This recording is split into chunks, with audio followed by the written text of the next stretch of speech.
They were laughing, yes. But there was an undercurrent of cruelty in their laughter, mocking a younger boy who had spilled his books. Amara's heart clenched. She knew all too well what it felt like to be laughed at, to be unseen, to feel invisible. She approached the group carefully. "Hey," she said softly but firmly. "That's not okay." The laughter stopped, and the boy looked at her with wide, wary eyes. Amara continued, "Everyone deserves to be treated with respect. You wouldn't like it if it were you, right?" There was a pause, the kind that stretches long enough for tension to feel almost unbearable. Then, slowly, one of the teens muttered, "Yeah, sorry." The others shuffled, avoiding her gaze. The boy gathered his books, glancing up at Amara with a timid smile. "Thanks," he whispered. I didn't think anyone would help." Amara nodded. "You don't have to be afraid to speak up either. One voice can start something bigger than you imagine." The encounter left her thoughtful. She realized that courage wasn't just about speaking when others ignored her, which was about creating courage in others, too. Every small act of kindness, every word of support, every moment of recognition had the power to ripple outward in ways she could not always see.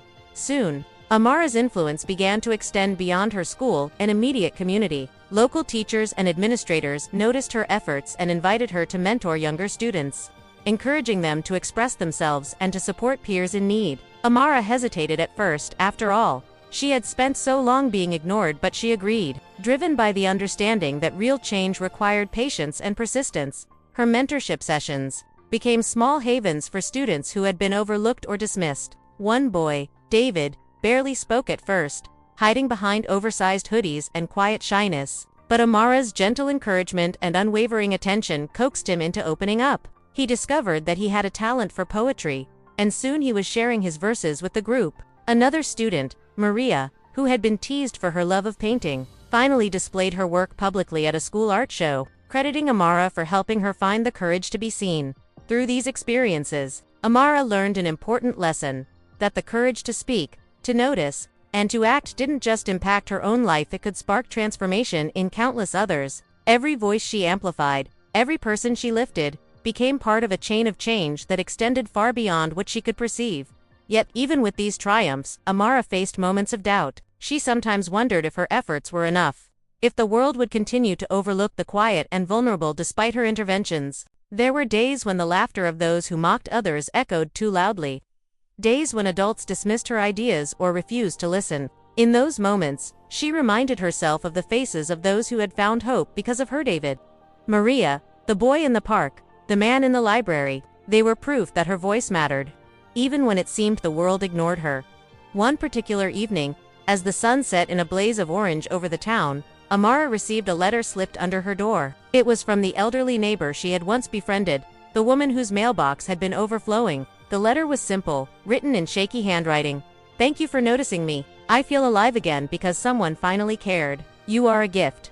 Amara held the letter to her chest, tears welling in her eyes. She realized that the small acts of attention and empathy, the words spoken softly, the encouragement given freely, were more powerful than any grand gesture. She had spent so long believing that her voice was too small to matter. Yet here was living proof that it could reach hearts and transform lives. By the time summer arrived, Amara had become a quiet force in her community. She organized storytelling sessions for children, reading aloud the works of poets and writers who celebrated kindness, courage, and human connection. She facilitated small support groups for students navigating loneliness or She continued to write, filling notebooks with reflections, observations, and messages meant to inspire, not only for herself but for anyone who stumbled upon her words. And then came the day that would define her efforts in the most unexpected way. A local elementary school faced a crisis. One of its classrooms had been damaged in a minor fire, leaving the students without a safe space to learn. Teachers and parents were scrambling to find a solution,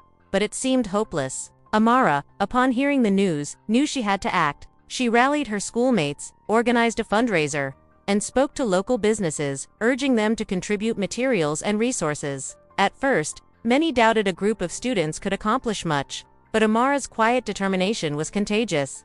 Her voice, once soft and unnoticed, became a catalyst for action. Students volunteered, neighbors donated supplies, and even those who had once mocked her now lent support. Within weeks, the classroom was repaired, decorated, and ready to welcome its students once more. The principal, moved to tears, praised the initiative, and the local newspaper ran a story highlighting the efforts of the young girl who refused to remain silent. Amara, however, remained humble. She didn't seek the spotlight or accolades. Her joy came from seeing the children return to their safe, vibrant learning space, their laughter echoing through the halls once more. She had spoken when no one listened, and in doing so, she had created change that touched countless lives. As the years passed, Amara's story continued to inspire. She went on to speak at community events, sharing the lessons she had learned, that kindness, attention, and courage were contagious. That one person's willingness to notice and act could ripple outward in unimaginable ways, and that the quietest voices could leave the deepest impact. Even as she grew older, Amara never lost the essence of who she was, the girl who had once sat on the edge of the playground, scribbling in her notebook, unsure if anyone would ever see or hear her. She had discovered that speaking with compassion, listening with patience, and acting with empathy could change lives. And in that discovery, she found not only her own voice, but the power to awaken voices in others, illuminating a world that too often forgot to notice the quiet hearts among them. On warm spring mornings, she could still be found in the park, notebook in hand, smiling at the children, the neighbors, the students who had come to trust her. She whispered words of encouragement, listened with full attention, and reminded everyone that being seen, being heard, and being valued was a gift everyone deserved. Amara had begun as a girl who spoke when no one listened, but she became so much more. She became the living proof that empathy, courage, and humanity could create ripples of change that no force could ever extinguish. And in every smile she inspired, every life she touched, the message was clear. Even the quietest voice, spoken with love and conviction, has the power to transform the world. The first time anyone truly noticed Amara, she was sitting on the edge of the playground, notebook open, pencil moving across the page with a quiet intensity that set her apart from the chaos around her. Children ran past her, shouting and laughing, oblivious to the small, thoughtful world she carried inside her. Teachers passed without a glance, assuming she was shy or distracted. And for years, Amara had learned to accept her invisibility. Yet inside her, a quiet storm raged, a deep awareness of the unseen, the unheard. She noticed the lonely boy at lunch, tracing invisible patterns into the table, the janitor with tired eyes who lingered near the gym, the elderly neighbor whose mailbox overflowed with letters that no one opened. Amara longed to speak, to reach out, to tell the world, "I see you." But the words often lodged in her throat, swallowed by fear that no one would care. It was a rainy November morning when her life began to shift. Mr. Keller, her literature teacher, assigned an essay on courage, insisting that students write about small acts of bravery, the kind that often go unnoticed. While most classmates wrote about sports victories or social media triumphs, Amara wrote about the quiet ones, the overlooked, the invisible, the ordinary acts of courage that truly mattered. Sometimes, the smallest voices matter the most, she wrote. Sometimes, the ones who do not shout are the ones who carry the heaviest truths. I want to be someone who sees them. When she handed in her essay, she expected indifference. Instead, Mr. Keller smiled and said, "Amara, this is remarkable. You might remind people how important it is to notice the quiet ones." For the first time, Amara realized that her voice had power, however soft it might be. Over the following weeks, she tested that power in small, deliberate ways. She held doors open, left encouraging notes in library books, and invited Lucas, the shy boy from lunch, to join her. Slowly, she noticed ripples forming, tiny sparks of confidence and hope in the people around her. Then came the moment that changed everything. One cold afternoon, as Amara and Mrs. Green, the elderly librarian, were tidying the library, she noticed a man outside, pacing and muttering to himself, holding a crumpled paper and a photograph. Her heart pulled her forward. Someone needs to be here for him, she thought. "Are you okay?" she asked softly. The man flinched but finally shook his head. "No, not really."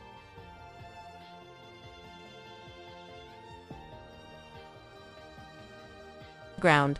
Her notebook open on her lap, pencil moving furiously across the page. The other children were loud and reckless, chasing each other and shouting into the brisk autumn air. But she existed in a different world, entirely a world of observations, reflections, and thoughts that she couldn't yet articulate aloud. Teachers often passed her by, assuming she was shy, or worse, disinterested.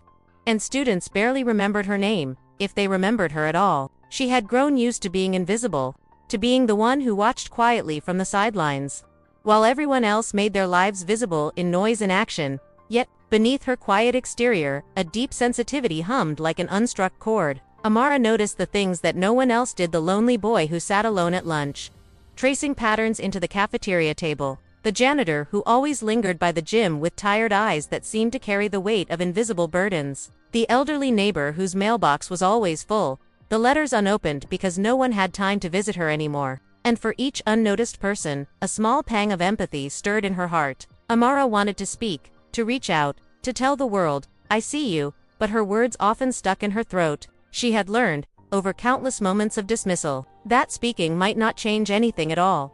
It was during one particularly gray November morning, as rain streaked the windows of her classroom, that Amara's life began to shift. Mr. Keller, the literature teacher, had assigned an essay about courage and change, insisting that every student write not about someone famous or heroic, but about a small act of bravery that mattered to them personally. Most students groaned, scribbling something generic about sports victories or social media triumphs. But Amara's mind raced. She wanted to write about the boy at lunch, the janitor, the lonely neighbor, but she hesitated. Who would read such a thing? Who would care? Still, she wrote. The words spilled onto the page like a quiet avalanche. Sometimes, the smallest voices matter the most. Sometimes, the ones who do not shout are the ones who carry the heaviest truths. I want to be someone who sees them. The essay was due the following Monday, and when she handed it in, she felt the familiar hollow weight of invisibility. She expected nothing. She expected indifference. But on Tuesday, Mr. Keller returned it, smiling gently, his eyes lingering on her. "Amara," he said, his voice calm but full of warmth. This is remarkable. I think it might just remind a lot of people how important it is to notice the quiet ones." It was the first time anyone had said that her voice mattered. For the first time, she felt a small spark of hope flicker inside her chest. She didn't fully understand what it meant, but she wanted to find out. Over the next few weeks, she began testing her newfound courage in small ways. She held open doors for classmates who had forgotten their umbrellas. She left little notes of encouragement in library books she returned, never expecting anyone to read them. She asked the cafeteria boy, Lucas, to sit with her during lunch. He hesitated, blinking at her in surprise, but slowly nodded, a tentative smile forming. The first time he spoke in the group of students they formed that day, it was almost reverent, like he had been holding back words for so long that they needed a safe place to land. Amara realized then that her voice, even if soft, could create ripples. Then came the incident that changed everything. It was a Friday afternoon, and the town was swathed in the golden light of late autumn. Amara had stayed after school to help clean the library with Mrs. Green, the elderly librarian who had always encouraged her to write. As they stacked books and tidied shelves, Amara noticed a man pacing outside the window, his face drawn with anxiety. He was holding a crumpled piece of paper in one hand and a small photograph in the other, muttering to himself. Something about his despair tugged at her, and despite her natural hesitation, she opened the door and stepped outside. "Are you okay?" she asked softly. The man flinched, startled by her sudden appearance, and then looked down at her. His eyes were wet, and he shook his head. "No, not really," he said. I don't know what to do."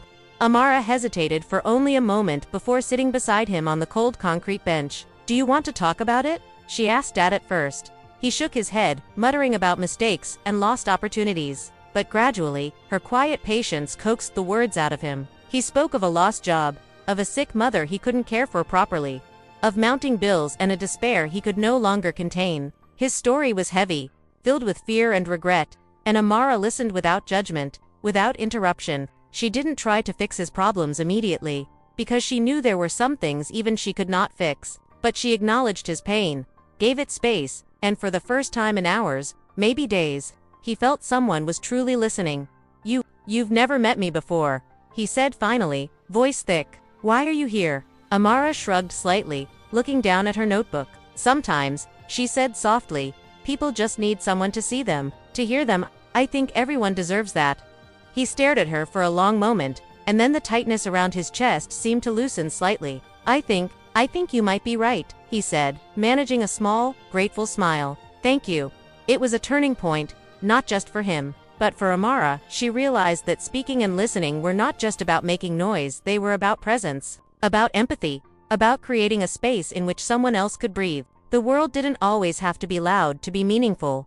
From that day on, Amara's voice grew bolder. She began volunteering at the local shelter, speaking to those who had been ignored, rejected, or forgotten by society. She wrote articles for the community newsletter, highlighting stories of ordinary people performing extraordinary acts of kindness. She organized small initiatives at her school, like notes of encouragement and lunch buddy programs, where students could mentor or support each other in small, tangible ways. Slowly, the ripple of her actions grew wider. People began noticing her in ways she had never imagined. Lucas, the boy from lunch, became one of her closest allies, encouraging her to continue speaking, to continue seeing the unseen. Teachers who had once overlooked her began to seek her opinions. Strangers on the street would sometimes stop to thank her for her kind words, for the small ways she acknowledged their existence. And every time someone told her she had made a difference, she felt the quiet satisfaction of knowing that even a single voice could matter. One chilly winter evening, the community held a small ceremony to honor local volunteers. Amara was invited to speak. She stood before a modest crowd, her hands trembling slightly, but her heart steady. She spoke of listening, of empathy, of the simple courage it takes to acknowledge another person's humanity. She spoke of the quiet acts of kindness that often go unnoticed, the voices that have been ignored for far too long. When she finished, the applause was warm and heartfelt. But what mattered most was the faces in the crowd: the man from the library, Lucas, her classmates, the janitor, Mrs. Greenall, nodding, smiling, and truly seeing her. In that moment, Amara understood something profound. Being heard was not about being loud or flashy, it was about courage, patience, and a commitment to noticing the world beyond oneself. From that day forward, Amara's life was filled with quiet purpose. She continued to speak when others did not, to reach out when others overlooked, to act when others hesitated. Her story spread slowly but surely, inspiring those around her to be kinder, more compassionate, and more aware of the silent struggles that each person carries. And in doing so, she discovered the most profound truth: that one small voice, when spoken with courage and empathy, could create ripples that transformed lives far beyond what anyone could see. Amara never sought recognition or reward. For her, the true joy lay in the knowledge that she had made someone feel seen, heard, and valued. And though the world remained imperfect, noisy, and indifferent at times, she had learned that kindness, compassion, and the courage to speak could shine a light strong enough to reach even the darkest corners. In the end, Amara realized that the power of one voice, soft, persistent, and empathetic, was enough to remind the world of its humanity. And as she walked home through the softly falling snow, notebook in hand and heart full of hope, she knew that she would never stop speaking again, not for herself, not for the world, and not for the countless silent hearts waiting to be heard. Even as winter melted into spring, Amara's quiet mission began to grow in ways she hadn't imagined. Her small acts of listening and speaking out sparked curiosity in others. Some classmates who had once ignored her now approached her with tentative questions or shared their struggles, trusting her to hear them. Each conversation was a small victory, a reminder that the world responded not just to noise, but to sincerity and presence. One afternoon, Amara found herself sitting in the park again, notebook in hand, when she noticed a group of teenagers gathered near the fountain. Amara sat beside him, patient, gentle, giving him space to speak. Slowly, he told her of a sick mother, a lost job, and bills that seemed impossible to pay. He spoke as if the weight of the world had pressed him to his knees, and for the first time in hours, he had someone listening.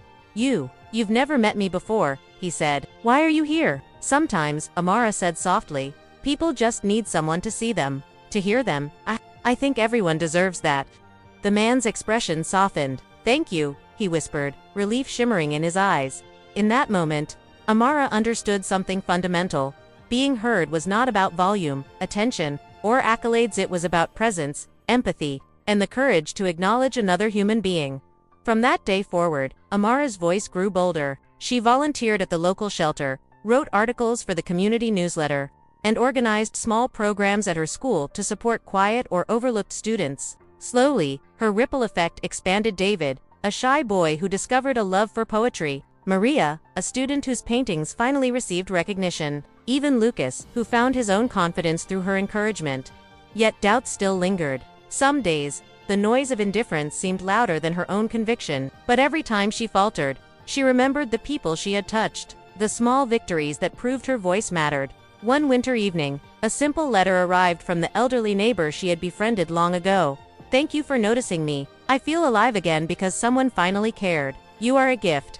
Amara held the letter close, tears welling. She realized then that the quietest acts of attention and kindness could be more transformative than any grand gesture.